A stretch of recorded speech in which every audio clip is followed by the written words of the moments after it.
এই হুজুররা চিল্লায় তোমাদের জন্য দোয়া করে, মূর্তি বানাতে নিষেধ করে, ভাস্কর্য বানাতে নিষেধ করে। আর তোমার দলের লোকেরা, তোমার গোষ্ঠীর লোকেরা, তোমরা যাদের জন্য জীবন দিয়েছো, তোমাদের সতীর্থ যারা তোমাদের পক্ষে রাজনীতি করে, তারা ওগুলো বানাতে চায়। আর হুজুররা তোমাদের জন্য দোয়া করতে বলে, আর তোমাদের জন্য মসজিদ মাদ্রাসা বানাতে বলে, বিশাল বিশাল তোমাদের জন্য ইসলামের খেদমত করতে বলে। বলো তো তোমরা কাদেরকে ভালোবাসো? আমার মনে হয় মহান মুক্তিযুদ্ধের শহাদায়ে কেরাম ইভেন বঙ্গবন্ধু পর্যন্ত হাতের মধ্যে একটা লাঠি নিয়ে যারা মূর্তি বানাতে চায় তাদেরকে পিটায় সাইজ করে হুজুরদের গলায় সোনার মালা পরাইয়া দিত। হযরতে দাউদ আলাইহিস সালামের যুগের এক নারী, এক মহিলা, বৃদ্ধা মহিলা রাস্তা দিয়ে বাজার থেকে 3 কেজি আটা কিনেছে। আটা কি কিনছে? আটা মাথায় নিয়েছে একটা পাত্রের মধ্যে, পাতিলের মধ্যে, কিন্তু আটাতে পাত্রের উপরে একটা ঢাকনা দেওয়া লাগে না। এদিকে বাতাস বহিতেছে, উইন্ড ব্লস, বাতাস বহিতেছে, হো হো করে বাতাস বইতেছে, ঝড় হওয়া। আপনারা বলেন ঝড়ের কারণে অনেক সময় বাড়িঘর ভেঙে যায় না, সব উড়ে যায়। তো মাথায় আটা আছে, ঢাকনা দেয় নাই, ওই আটার কোনো খবর থাকবে নাকি? ওই আটা তো উড়ে গেছে। তো আটা যখন উড়ে গেছে, মহিলা তখন একবার পরে আবার ওঠে। একজন লোক এসে জিজ্ঞেস করছে, বুড়ি তোমার কি হয়েছে? আইয়াতুহাল আজুজ কাইফা হালুকুম, কি হয়েছে তোমার, এরকম করছো কেন? মহিলা বলছে, বাতাস আমার আটা ছিনতাই করছে। তো তুমি কি করবা এখন? কয় আমি এই জামানার পয়গম্বর দাউদ পয়গম্বরকে গিয়ে ধরবো। আটা ছিনতাই করলো কে?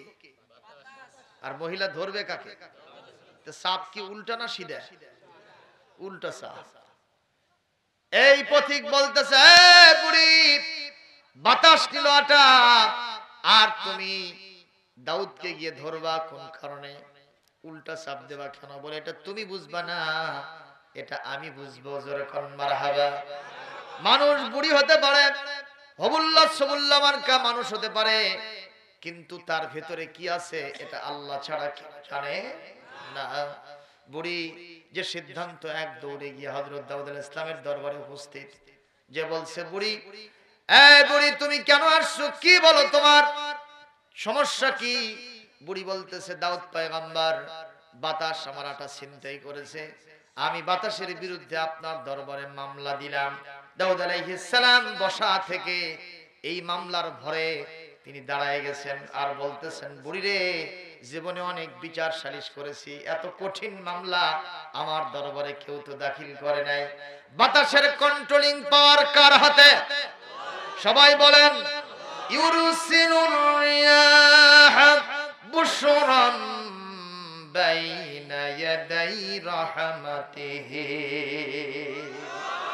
হু হু হু হু বাতাস শোনাই জাল্লা জালালুহু, কুল মখলুকে তাসবিহ পড়ে আল্লাহু আল্লাহু আল্লাহু আল্লাহু, কলবে রাখে সর্বদা যে নামের ধ্যান সকল কাজে, তার হৃদয়ের অরশিতে সেই নূর ইলাহি দেখে, আল্লাহু এই নামের কালাম কণ্ঠে মধু মেখে, কুহু কুহু ওই পাপিয়া উঠেছে সদা ডেকে, আল্লাহু এই নামের কালাম। আপনারা এতই কৃপণ গো, মমতাজ ম্যাডাম এসে এখানে যদি একটা প্যান প্যানে সুদ দিত, মন বুকটা ফাইটা যা। কথা কয় না? হ্যাঁ, আমার বাড়ির সামনে দিয়া বন্ধু আমার রঙ্গ করে হাইটা যায়, বুকটা ফাইটা যায়। এরকম গান গাইলে যুবকরা হলো হাল সারে, পথ চল সারে। আর পকেটের করকরা 500 হাজারের নোট নর্তকীর পায়ের নিচে ঢেলে দেয় আর বলে ওয়ান মোর আর একটা চাই এরকম কথা আছে না নাই? আর আমি আব্দুল সালাম ভাঙ্গা কণ্ঠে আমার আল্লাহর নামে গান গাইছি, টাকা চাই নাই, পয়সা চাই নাই, একটা মারহাবা চাইছি। একটু ওই চরের লোকেরা, গিরিশপুর নাকি চর, গিরিশপুরের লোকেরা একটা মারহাবা কি দেওয়া যায় না? একটু আস্তে করে সবাই মিলে পড়েন মারহাবা। আরো আস্তে, আরো আস্তে। আস্তে করলে জোরে হয়, জোরে করলে আস্তে হয়। এর আবার কি কয়? এর নাম হলো উল্টা পাল্টা।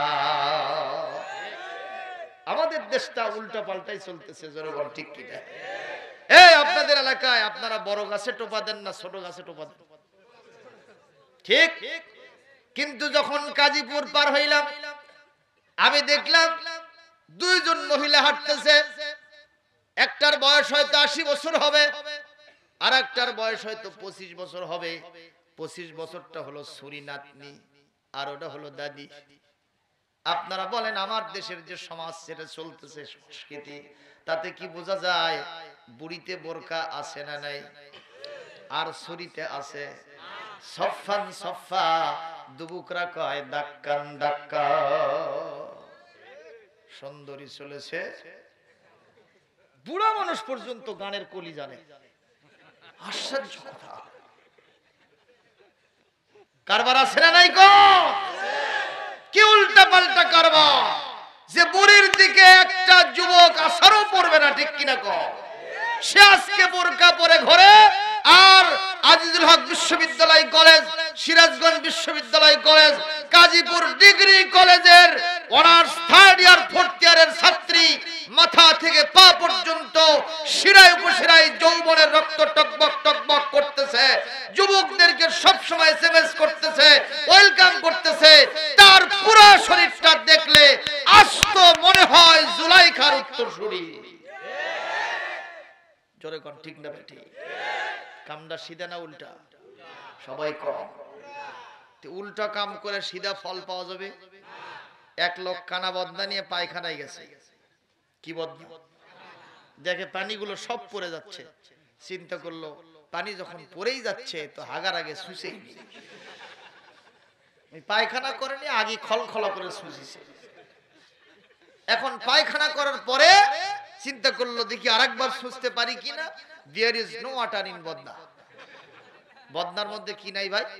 পানি নাই। চিন্তা করলো একটু তাকদির তাখির হয়েছে, পূর্ব পশ্চাৎ হয়েছে, সোসার কামতে একবার সারিয়েছি। ও যে যদি এই রাত্রে ওর বইয়ের খেতার মধ্যে ঢোকে, চান্স দেবে? জোরে কোন? মাহফিলে আসলে আপনারা চান্স দিবেন? মসজিদে গেলে মুয়াজ্জিন জায়গা দিবে? ও যেখানে যাবে সেখানে আপদ আর বিপদ, ঠিক না ঠিক কর? আমার মুসলমানের উল্টা পাল্টা কারবার আমার সমাজে আছে না নাই? আলেম ওলামারা পালিয়ে বেড়াবে কেন? আলেম ওলামারা জেলখানায় থাকবে কেন? ওই চোর বাটপার সিটার, ওই বদমাইশ জিনাখোর, মানুষ হত্যাকারী, আবাখোর, মদ পানকারী, তাদের জন্য জেলখানা, আলেমদের জন্য কোরআনের মাহফিল খানা, মসজিদ খানা। জোরে কোন ঠিক কিনা?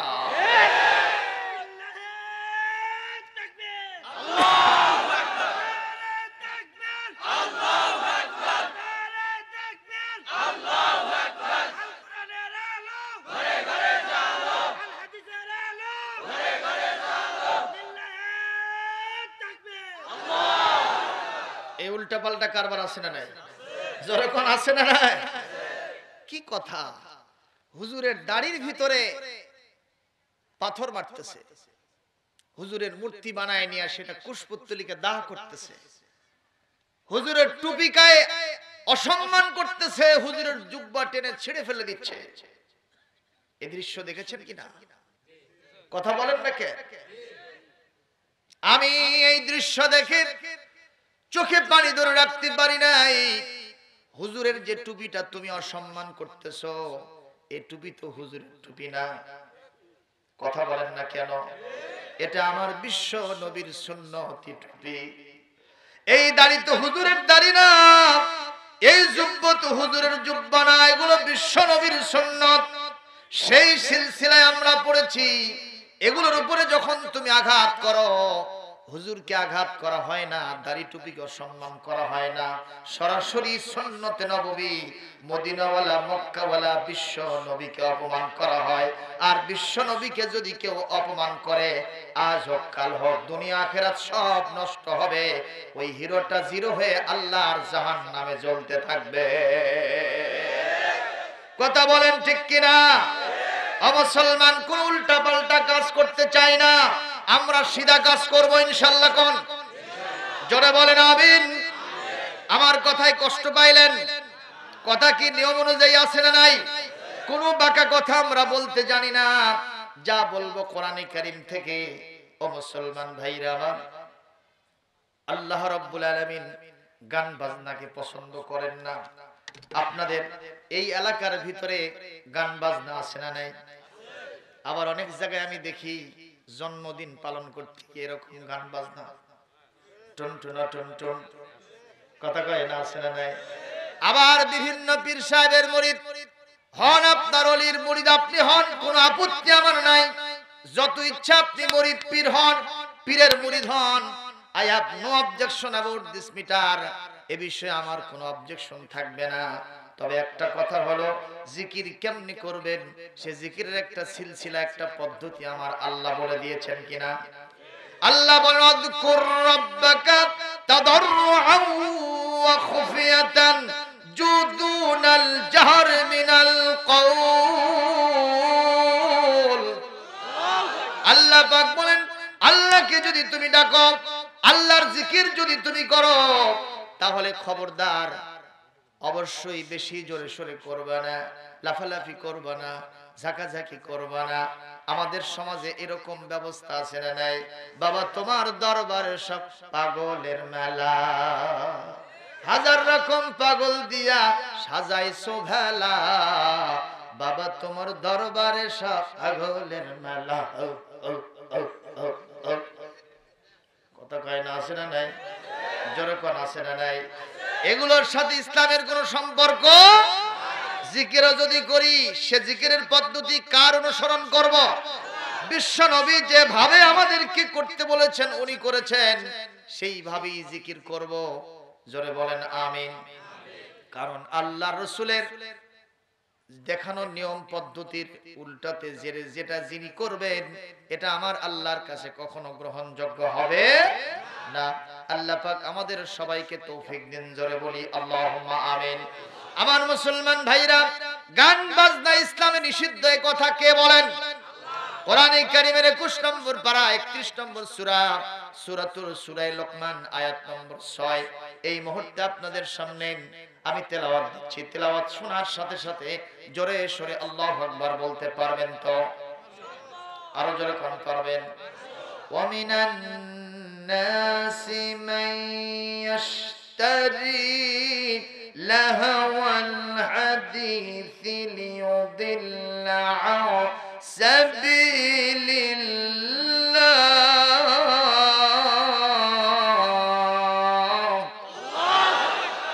ليضل عن سبيل الله ويتخذها هزوا أولئك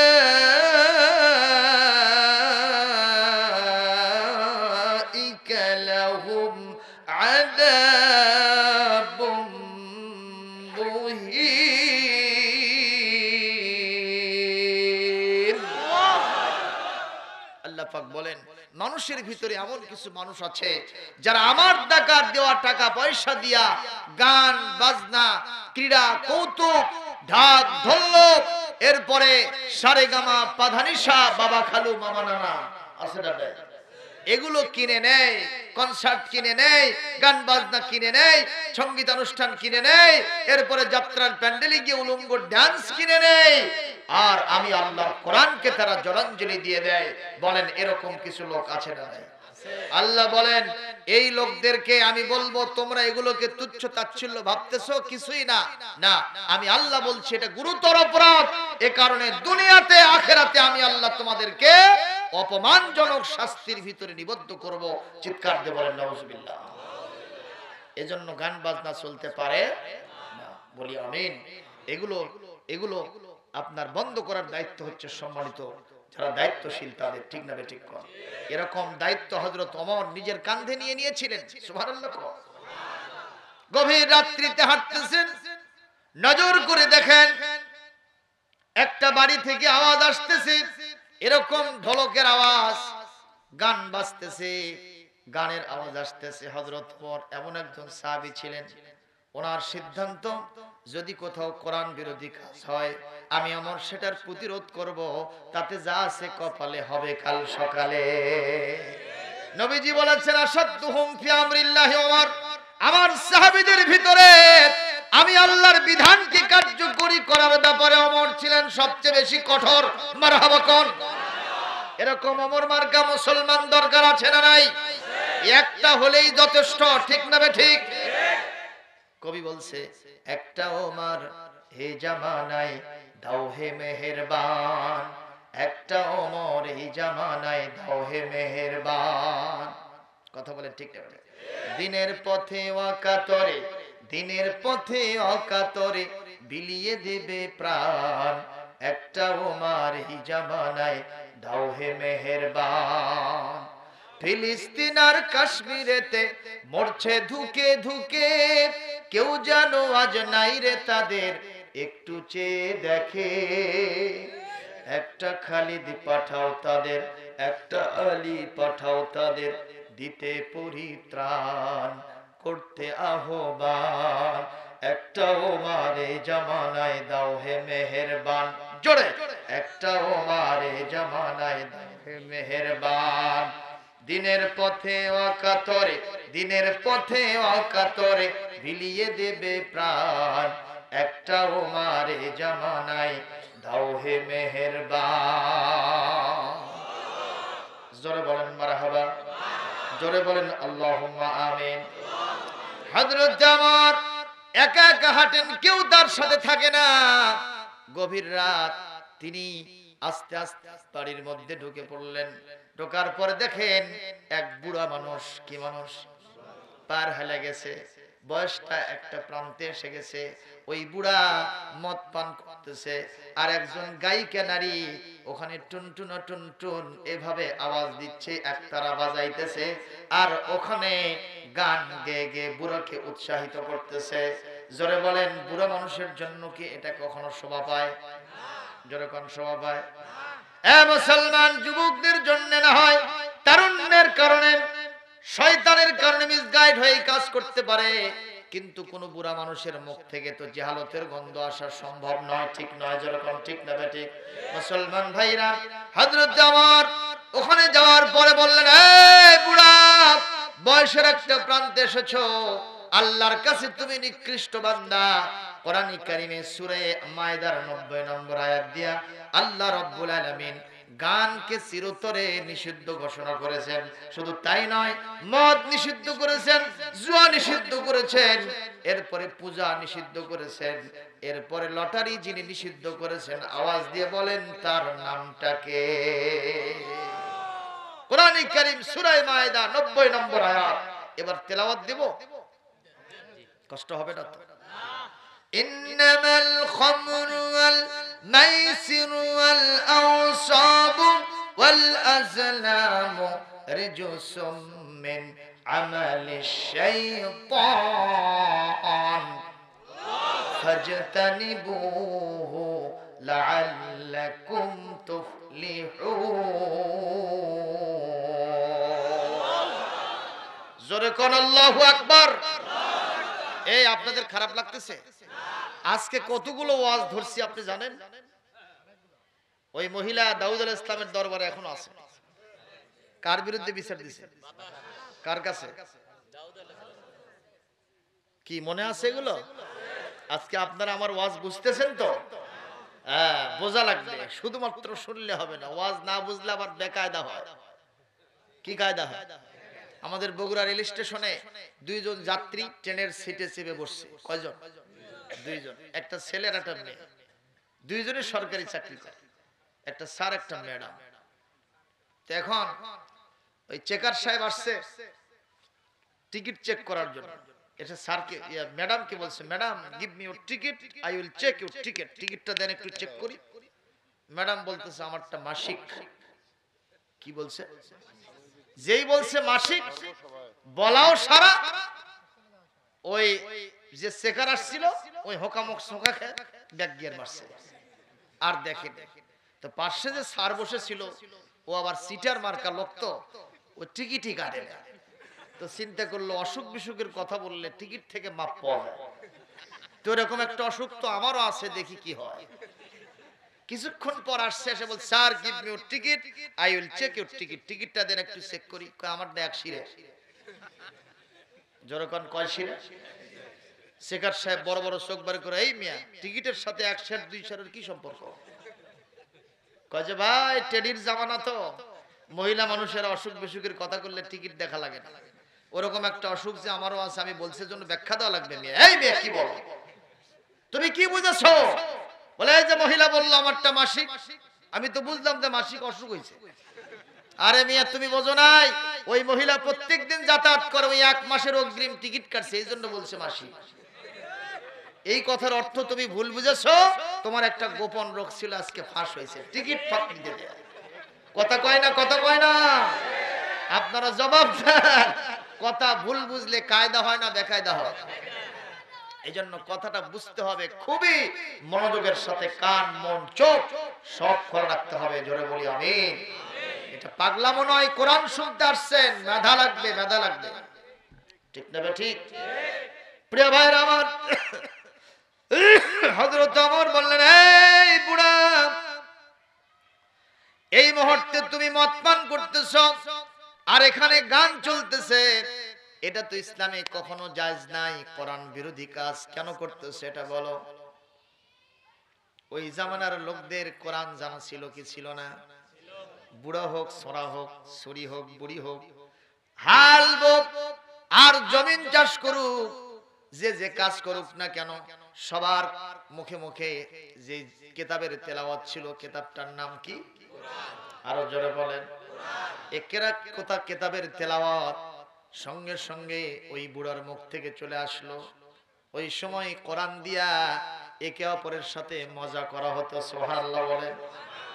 এইবার বুড়া বলতেছে, আমার আমি যদি ওখানে গান বাজায়া মহিলা নর্তকীর কণ্ঠে গান শুনে আর আমি যদি মদ খেয়ে অপরাধ করে থাকি, সর্বোচ্চ আমার দুইটা অপরাধ হয়েছে। যেরকম কয়টা?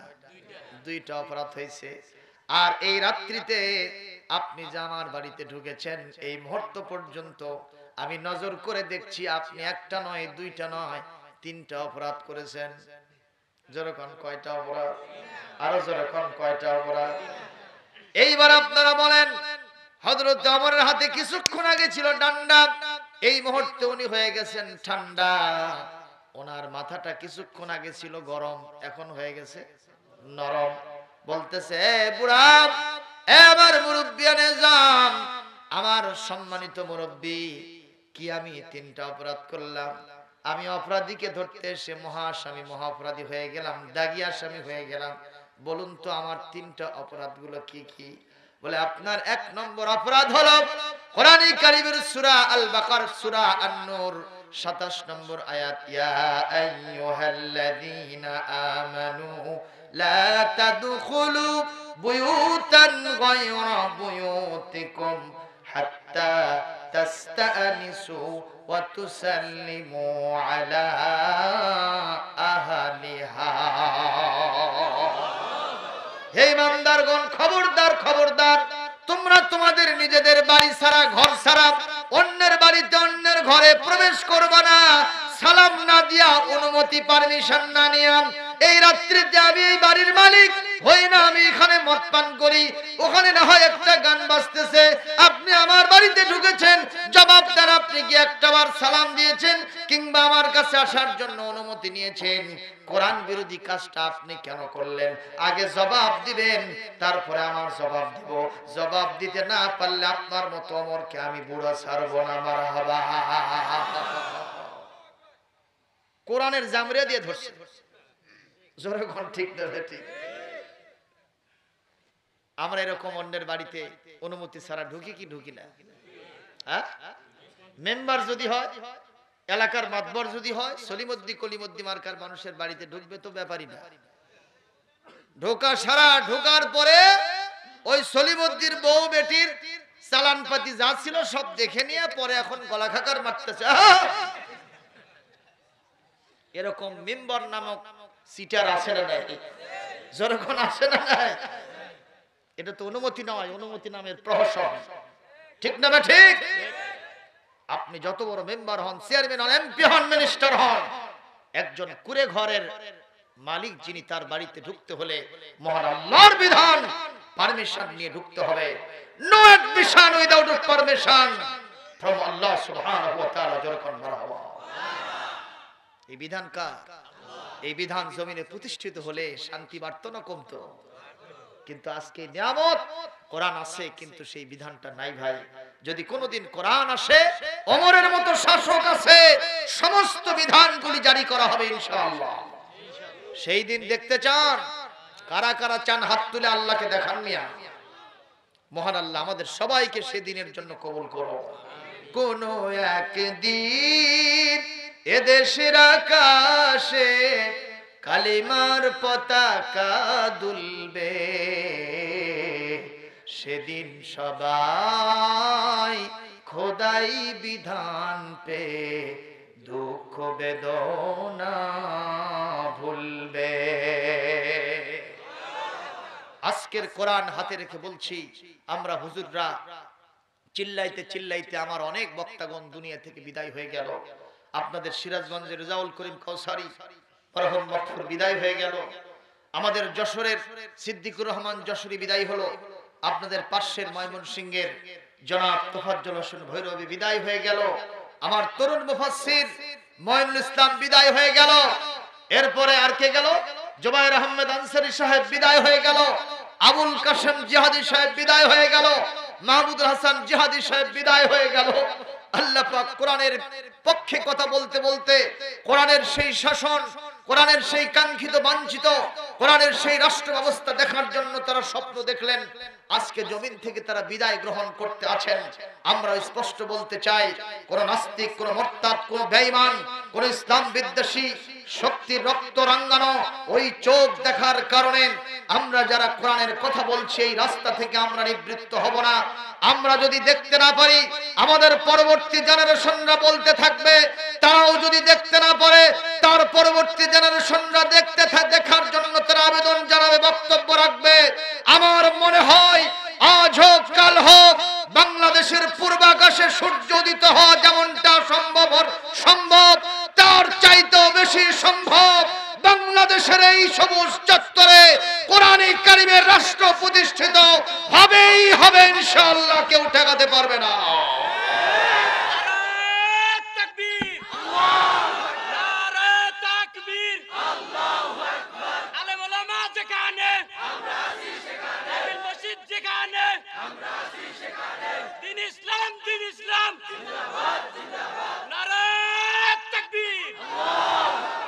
বলেন ইনশাআল্লাহ, ইনশাআল্লাহ। আরে ভাই, পাইলেন না ভেটে সেটা ভিন্ন কথা, মন থেকে চাওয়াটাই তো দরকার। আল্লাহ আমাদের দায়িত্ব দেন নাই যে ইসলাম প্রতিষ্ঠিত করাই লাগবে।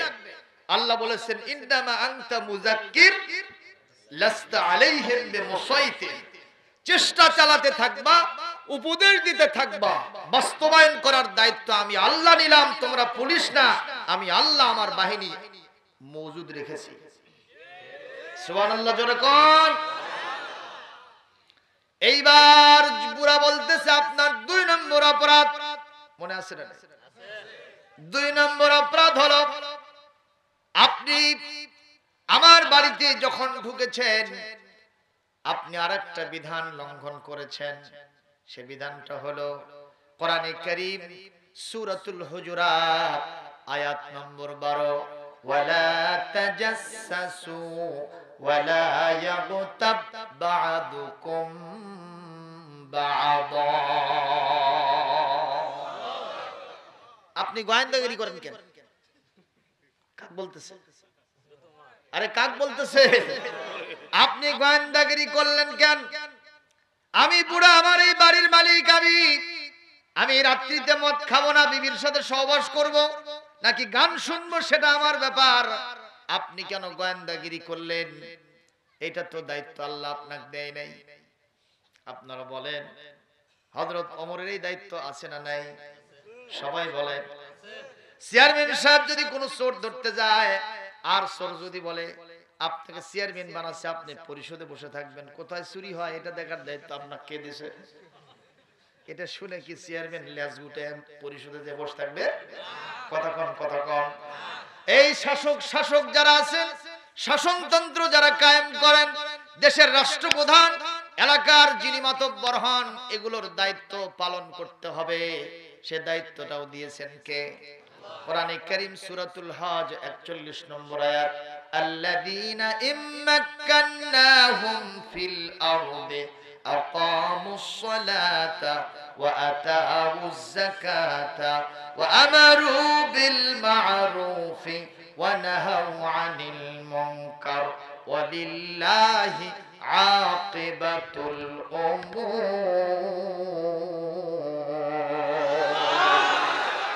আরো জোরে আল্লাহু আকবার। আল্লাহ রাব্বুল আলামিন বলেন, যদি আমি ইসলামী রাষ্ট্রের দায়িত্ব কোন ইমানদারদেরকে দেই, যে এলাকার যাকে দায়িত্বশীল বানাবো, 4 দফা কাজ তারে করতে হবে। 1 নম্বর, মাসদি কম্পালসরি আজ হল ইকামাতুস সালাত, সর্বপ্রথম তাকে নামাজ প্রতিষ্ঠা করতে হবে। 2 নম্বর, যাকাত আদায়ের ব্যবস্থা, অর্থনৈতিক সিস্টেমটাকে, ইকোনমিক্যাল সিস্টেমটাকে, অর্থনীতিকে যাকাত ভিত্তিক করতে হবে। আর 4 নম্বর, সৎ কাজের আদেশ জারি করতে হবে। এই সমাজের মধ্যে যত অসৎ কাজ আছে, মদ, জুয়া, গাঁজা, ফেন্সিডিল, জেনা, ব্যভিচার, মানুষ হত্যা, ওই সমস্ত গান বাজনা, নাটক, সিনেমা, যাত্রা পালা যা আছে, ইয়াবা, বাবা, চাচা সহ যা কিছু আছে, সব কিছু থেকে মানুষকে ফিরায় রাখার দায়িত্ব আমি আল্লাহ শাসকদেরকেই দিয়েছি। জোরে কোন মারহাবা। তাহলে ওমর কামটা কি তালা দিয়ে আসছেন, আপনি আসছেন, আপনার বিবি, মেয়ে, ছেলে সব আসছে, কিন্তু যে দেখেন তালা বাইরে ঠিকই আছে, কিন্তু ভেতরে কে যেন ঘুটুর মুটুর করে। কে ঢুকছে ভেতরে? কন্ত সয়কার আর ভালো মানুষ, চোর ঢুকছে। এখন আপনি কি চোরকে সালাম দেবেন, আসসালামু আলাইকুম ইয়া আইয়ুহাস সারিক ইফতাহিল বাবা আখুযুকা আখজান কাবীরা আখজান শাদীদা, এ চোর, তোর উপর শান্তি বর্ষিত হোক, দয়া করে দরজাটা খুলে দে, আমি তোরে কঠিন ভাবে ধরবো। চোর কি দরজা খুলে দেবে নাকি? প্রিয় ভাইরা আমার, তাহলে চোর ধরার জন্য, অপরাধীকে ধরার জন্য সালাম দেওয়ার কারবার নাই, অনুমতি নেওয়ার কোনো ব্যাপার। সুবহানাল্লাহ বলবেন না? হযরত ওমর কোন খারাপ কাজ করতে পারেন? কোরআন বিরোধী কাজ হযরত ওমর করেন নাই। মারহাবা দেন। হযরত ওমর এইবার বললেন, বুড়ারে বলো তো আমার 3 নম্বর অপরাধ কি? শুনতেছেন কথা? বলে আপনার 3 নম্বর অপরাধ হলো, আপনি আমার বাড়িতে ঢোকার সময়, আমি তো বাড়ির দরজা খুলে রাখি নাই, আমি তো আমার বাড়ির দরজাটা বন্ধ রাখছি, আপনি কোন দিক দিয়ে ঢুকলেন? কতক্ষণ দেখেন, আমি তো বাড়ির সদর দরজা বন্ধ করছি, তালা দিয়ে চাবিটা আমার কাছে রাখছি, কোন দিক দিয়ে আপনি ঢুকলেন? নিশ্চয় প্রাচীর টপকায় ঢুকছেন। কথা কয় না? আপনি এভাবে প্রাচীর টপকায় কেন ঢুকলেন? অথচ আল্লাহ কোরআনে কারীমের ভিতরে সূরা আল বাকারা 189 নম্বর আয়াতের ভিতরে বলেন, ওয়া আতুল বুয়ুতা মিন আবওয়াবিহা ওয়াত্তাকুল্লাহ লাআল্লাকুম তুফলিহুন। আল্লাহ পাক বলেন, তোমরা যদি কোন বাড়িতে ঢুকতে চাও, বাড়ির সদর দরজা দিয়ে ঢোকো, খবরদার প্রাচীর টপকায় ঢুকবা না, শীত কেটে ঢুকবা না, তাহলে তুমি চোর হইবা। আমার বাড়িতে আপনি সদর দরজা দিয়ে না ঢুকে আপনি কেন প্রাচীর টপকায় ঢুকলেন? জবাব দিবেন, না দিলে আপনার মতো ওমরকে আমিও কখনো ছাড়ব না। যখন মারহাবা। ও মুসলমান, কোরআনের আপাত দৃষ্টিতে কাজটা অপরাধ মনে হয় কিনা? কিন্তু যাদের হাতে রাষ্ট্রীয় পাওয়ার আছে, ক্ষমতা আছে, শাসন ক্ষমতা আছে, প্রশাসনিক দায়িত্ব আছে, অপরাধীকে ধরার জন্য দরজা যদি খোলা না থাকে, প্রাচীর টপকাই হোক, দরজা জানালা ভেঙে হোক, শীত কেটে হোক, ভেতরে ঢুকতে হবে, অপরাধীকে ধরে সাইজ করতে হবে। এটাও কোরআনের কথা। জোরে কোন মারহাবা, লিল্লাহি তাকবীর।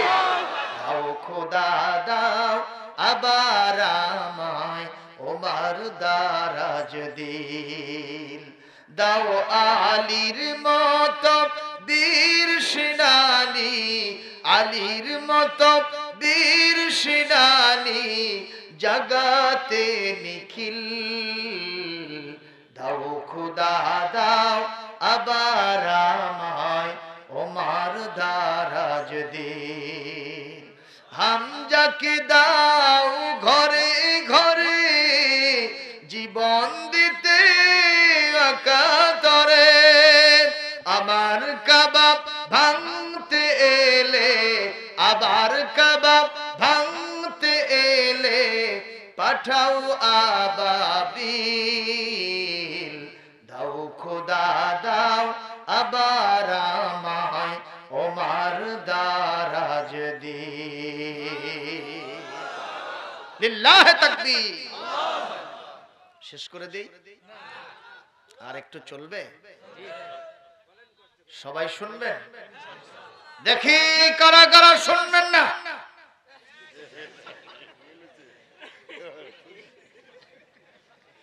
শুনবেন না? চলবে কিছুক্ষণ? কতক্ষণ শুনবেন? কত বাজে এখন? 11টা। জি, 1.5 ঘন্টা হয়ে গেছে। প্রিয় ভাইরা আমার, হযরত আমার বুড়ার কাছে মাপ চাইলেন, মুরব্বি আমি যেহেতু কোরআন বিরোধী অপরাধ করেছি, তুমি আমারে মাফ করে দাও। আসলে নিগুড় তত্ত্ব হিসাব করলে হযরত ওমর কোনো অপরাধ করেন নাই। তারপরেও তিনি আপাত দৃষ্টিতে যেহেতু বুড়া কোরআনের এভিডেন্স দিয়ে প্রমাণ করে দিয়েছে, এজন্য তার কাছে তিনি মাপ চাইতেছেন। কি চাইতেছেন? মাপ চাইতেছেন। সঙ্গে সঙ্গে বুড়া বলতেছে, আমার যদি আপনি আল্লাহর কাছে মাপ চান, আল্লাহ যদি ক্ষমা করে দেন, আমি বুড়া মানুষ, আমিও আপনাকে আল্লাহর হস্তে মাফ করে দিলাম। মাপসাপ নিয়ে কাঁদতে কাঁদতে হযরত ওমর তার রাষ্ট্রীয় কার্যে চলে গেলেন, তার এলাকায় চলে গেলেন, মদিনা মুনাওয়ারার তার যে মসজিদে নববীতে তার জন্য যে আসন, তিনি সেখানে চলে গেছেন। একদিন যায়, 2 দিন যায়, সপ্তাহ যায়, মাস যায়, এই পর্যায়ে 2 মাস 3 মাস চলে গেছে। 6 মাস পরে ওই বুড়া মানুষ চিন্তা করলো, কতদিন হয়ে গেল ওমরের দরবারে তো আমি যাই না। এ জামানার আমিরুল মুমিনিন খলিফাতুল মুসলিমিন ওমর, আহারে তিনি তো আমার একটা অপরাধ ধরে ফেলেছিলেন, আমি জানি এগুলো আমার অপরাধ, এটা ওনার ধরার অধিকার আছে, সেই জন্য উনি ধরেছিলেন। কিন্তু আমি পাম্পট্টি দিয়া অবৈধভাবে আমার নিজের নফসাইনি দুনিয়াতের খাতিরে কোরআনকে আমার পক্ষে ব্যবহার করেছি। বলেন এরকম লোক এখনো আছে না নাই? কোরআনটাকে নিজের মতো করে ব্যবহার করে নিতে চায়, এরকম লোক এখনো আছে না নাই? সব আলেমরা যখন একদিকে একরকম কথা বলে, 2-4 জন সামসা আলাদা দিকে বলে কিনা? জোরে কোন বলে কিনা? আলেম আছে 2 প্রকার, একটা হলো উলামায়ে হক, আর একটা হলো উলামায়ে সু। উলামায়ে সু এরা হলো খারাপ আলেম, কোরআন হাদিসের বিরুদ্ধে বলতেও তাদের কোনো আপত্তি থাকে না। এদের ভূমিকা বালআম ইবনে বাউরার মতো। হযরত মুসা আলাইহিস সালামের বিরুদ্ধে একজন বড় আলেম, সে দোয়া করতেও কখনো কুণ্ঠিত হয় নাই। আল্লাহ রাব্বুল আলামিন শাস্তি হিসেবে তার জিহ্বাটা বের করে নাভিস্থল পর্যন্ত দিয়ে দিয়েছিলেন। আমার মনে হয় আজকে বৃহত্তর উলামা গোষ্ঠীর বিপক্ষে গিয়া আলাদা কারো মনোতুষ্টির জন্য যে ফতোয়া ছাড়তেছ, বালআম বিন বাউরার পরিণতি এই জীবনে থাকতেও তোমাকে বরণ করা হতে পারে। জোরে কোন ঠিক কিনা? কারণ যারা জাহেল মানুষ, যারা কোরআন হাদিস পড়ে নাই, তাদের কোনো দোষ নাই। হুজুরদের কারণেই তারা মিসগাইড হয়, বিপদে যায়। ওনারা প্রশ্ন করতেছেন আমাদেরকে, উনিও তো হুজুর, উনি এদিকে বলেন, আপনারা এদিকে বলেন কেন? কথা বলেন ঠিক না ঠিক? আল্লাহ পাক কোরআনে কারীমের সূরাতুল আরাফ 175 নম্বর আয়াতে তার ঘটনা বলেছেন, ওয়াতলু আলাইহিম নাবা আল্লাযী আতাইনাহু আয়াতিনা ফানসালাখা মিনহা ফাআতবাআহুশ শাইতানু ফাকানা মিনাল গাবিন।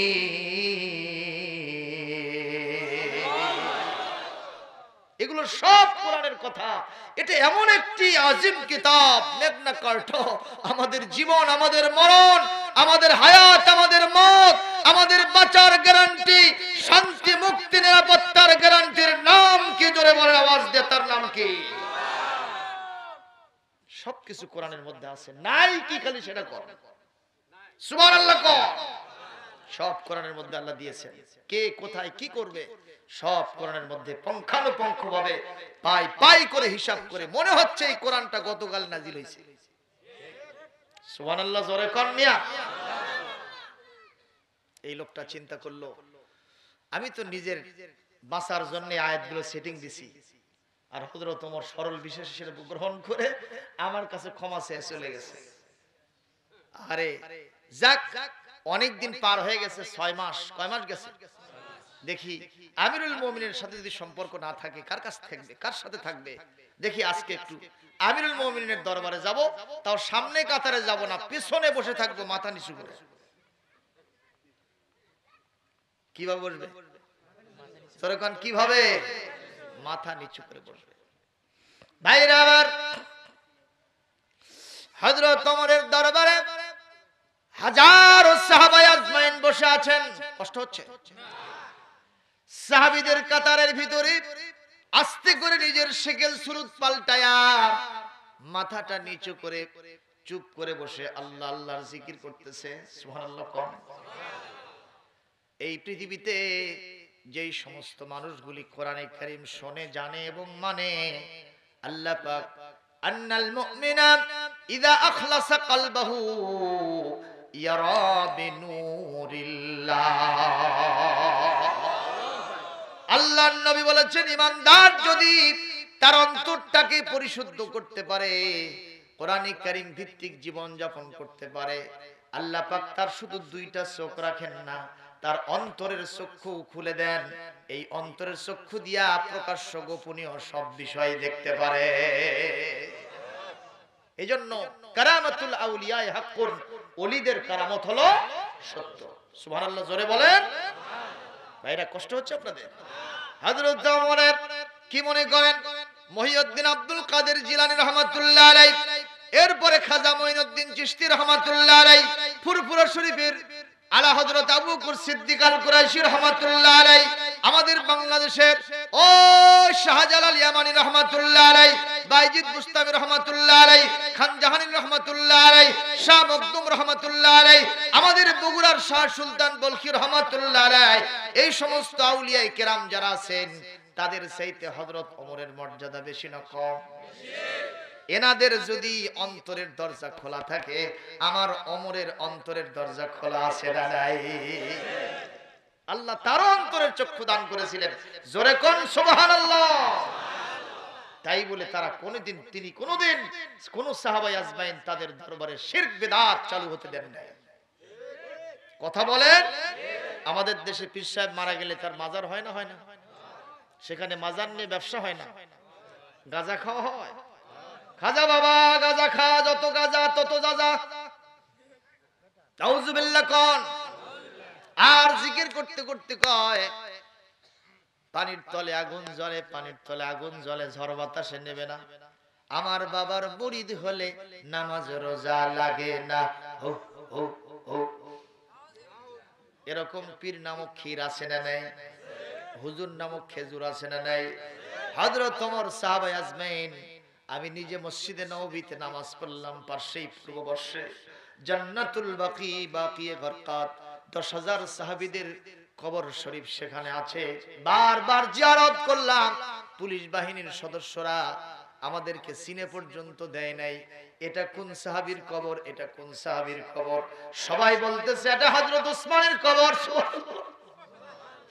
এটা হযরত ইবনে মাসউদের কবর, এটা খাতুনে জান্নাত ফাতিমাতুজ জাহরার কবর, এটা হালিমাতুস সাদিয়ার কবর। এভাবে সবাই চিহ্নিত করে দেয়। কিন্তু পুলিশ বাহিনীরা, সৌদি আরবের নিযুক্ত করা বড় বড় আলেম শায়েখেরা ওখানে দাঁড়িয়ে আছেন। তারা বলছেন লা জরুরাত লাহা, কোনটা কার কবর চেনার কোনো দরকার নাই। ওনারা আল্লাহর কাছে চলে গেছেন, ওনাদের থেকে শিক্ষা গ্রহণ করে আমলের জিন্দেগি গড়েন।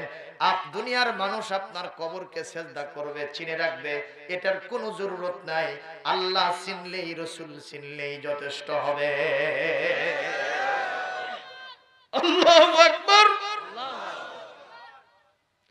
আল্লাহর নবী বলেছেন আসহাবী কান নুজুম, আসহাবী কান নুজুম বিআইহিম ইক্তাদাইতুম ইহতাদাইতুম। আমার সব সাহাবীরা আকাশের নক্ষত্রের মতো, তাদের যে কাউকে তোমরা অনুসরণ করবা সরাসরি জান্নাতে চলে যাবা। ও মুসলমান, সেই হযরতে ওমরের মাজলিসে ওই মদ পানকারী বুড়া এসে এক প্রান্তে হাজারো মুসল্লিদের ভিড়ের ভিতরে মাথা নিচু করে এরকম চেহারাটা গোপন করে বসে গেছে। বলেন তো হযরত ওমর জানতে পারবে কিনা? তার অন্তরের দরজা খোলা আছে না নাই? ওই বুড়া জিকির করতেছে আর ওমরের বয়ান শুনতেছেন। কষ্ট হয়? আর সামান্য সময় বলবো আমার ভাইরা, হযরত ওমর রাদিয়াল্লাহু তাআলা আনহু এক পর্যায়ে একজন শাগিরদকে বললেন, সাহাবীকে বললেন, যাও ওই কর্নারে একজন মুরব্বি বসে আছেন, ফলান ইবনে ফলান, অমুকের বেটা অমুক, ওই জায়গায় বসে আছেন, ওনাকে গিয়ে আমার সালাম দাও আর বলো ওমর আপনাকে ওখানে ডাকতেছে। যেখানে গিয়ে বাঘের ভয় সেখানে গিয়ে রাত হয়। একজন যা বলতেছে আসসালামু আলাইকুম ইয়া আইয়ুহাশ শাইখ, হে আল্লাহর এক মুরব্বি বান্দা, আপনাকে হযরত ওমর ডাকতেছে। থরথরি কাঁপ শুরু হয়ে গেছে। বাবা ওই সেদিনকার কথা বোধহয় মনে পড়ছে। আজকে জম্বের মতো টাইট করবে যখন, ঠিক না বেটি? খুব নুরি শুরু হয়ে, যেহেতু ওমর ডাকছে ওখান থেকে পিছু পাওয়ার কোনো সুযোগ আছে? লোকটা কাতুকুতু হয়ে ভয়ের ঠেলায় অস্থির হয়ে এখন কাঁপতে কাঁপতে ওই লোকের সাথে হযরত ওমরের কাছে গেছে। হযরত ওমর তার আসন ছেড়ে, মাসনাদ ছেড়ে সে মুরব্বিকে সালাম দিয়ে ধরলেন, মুসাফা মুআনাকা করে তার কপালে, তার বুকে, তার মুখে তিনি বারবার চুমু দিতে লাগলেন। জোরে সুবহানাল্লাহ। কাছে নিয়ে এসে বসাইলেন, বসায় বলতেছেন, মুরব্বি আপনি ভয় পাইছেন কেন? আমি তো রাসূলুল্লাহর সাহাবী, আমার নাম হযরত ওমর। আল্লাহ পাক বলেছেন খবরদার কারো দোষ কারো কাছে তোমরা প্রকাশ করে দিবা না। আপনি কানে কানে শোনেন, ওই যে সেই দিন আপনারে মদ পান করতে দেখেছিলাম, কোরআন বিরোধী কাজ, আর একটা নর্তকী গায়িকা নারী ওখানে বসে বসে আপনার মদের আড্ডাতে আরো উৎসাহ দিতেছিল, গান বাজায় বাজায়। এই যে খারাপ কাজটা আপনি করেছেন, আপনি আল্লাহকে সাক্ষী রেখে আপনাকে আমি জানাচ্ছি, শোনেন, এই ৬টা মাস পেরিয়ে গেছে, এই কথা আমি কাউকে বলি নাই। এই কথা বলার সাথে সাথে মুরব্বি ডুকরে কেঁদে উঠে বলতেছে, ওমর আপনি আমার এই গোপন কথাটা কাউকে বলেন নাই, ঠিক আছে? আপনাকে বিদায় দেওয়ার পরে আমার কলিজার মধ্যে আঘাত লেগেছে। যে ওমরের শানে আল্লাহর নবী বলেছেন আমার পরে নবী হলে ওমর হতো, সেই মানুষটাকে আমি 3টা অপরাধে অপরাধী বানাইলাম, আসামি বানাইলাম, অযথা কোরআনের এভিডেন্স পেশ করে। আহারে আমি আজ থেকে শপথ নিলাম এই মদটা আমি আর জীবনে পান করব না, কোন গায়িকা নারীর সাথে আমার কোনো সম্পর্ক থাকবে না। ওমর আস্তে করে আপনার কানে কানে বলতেছি, শোনেন, বিগত 6টা মাস ধরে মদের কাছে কোন নারীর কাছে আমি যাই নাই। লিল্লাহি তাকবীর। একটু জিকির করেন সুবহানাল্লাহ, আলহামদুলিল্লাহ, সুবহানাল্লাহ, আলহামদুলিল্লাহ, লা ইলাহা ইলাহা ইল্লাল্লাহু মুহাম্মাদুর রাসূলুল্লাহ আল্লাহুম্মা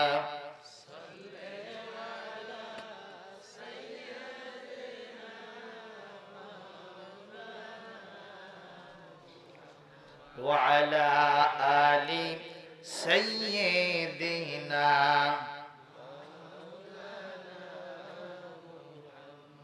সাল্লাল্লাহু আলা মুহাম্মাদ সাল্লাল্লাহু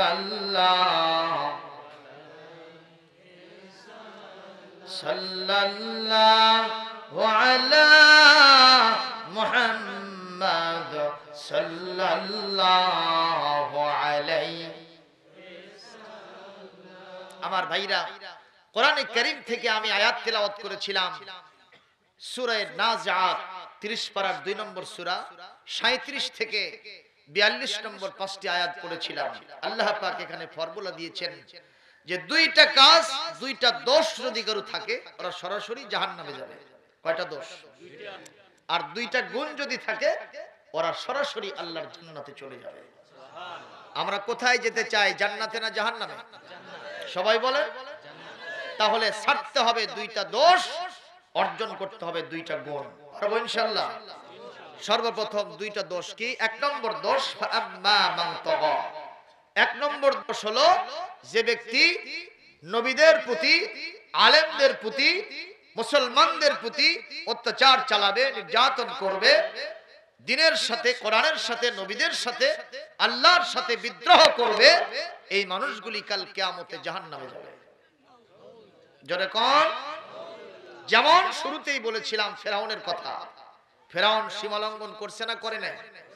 এমন কি নিজের বিবি, নাম কি, আসিয়া, তাকে জমিন থেকে বিদায় করে দিতেও কুণ্ঠাবোধ করে নাই।